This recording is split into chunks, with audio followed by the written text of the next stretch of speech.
বিশ্ব রাজনীতির সবচেয়ে আলোচিত যুদ্ধক্ষেত্র ছিল আফগানিস্তান, যেখানে টানা প্রায় 2 দশক ধরে সামরিক উপস্থিতি বজায় রেখেছিল যুক্তরাষ্ট্র।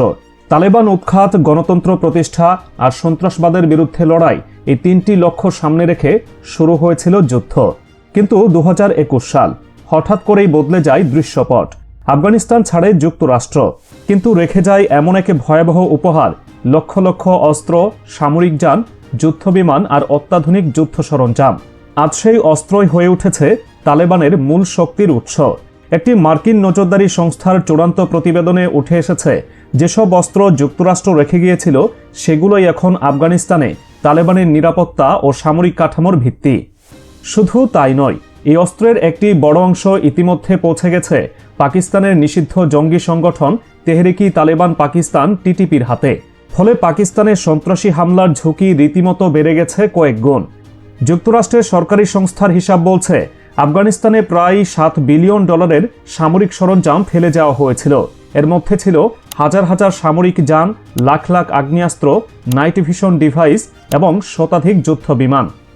গবেষণা সংস্থাগুলোর তথ্যে উঠে এসেছে, পাকিস্তানে উদ্ধার হওয়া অন্তত 60টির বেশি অস্ত্রের সিরিয়াল নম্বর মিলেছে আফগান বাহিনীকে দেওয়া মার্কিন অস্ত্রের সঙ্গে।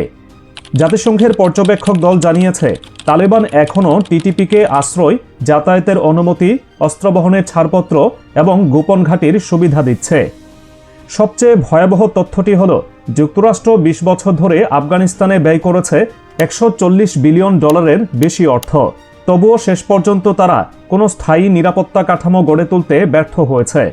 এই দীর্ঘ যুদ্ধে প্রাণ গেছে হাজার হাজার আফগান নাগরিক এবং 2000-এর বেশি মার্কিন সেনার।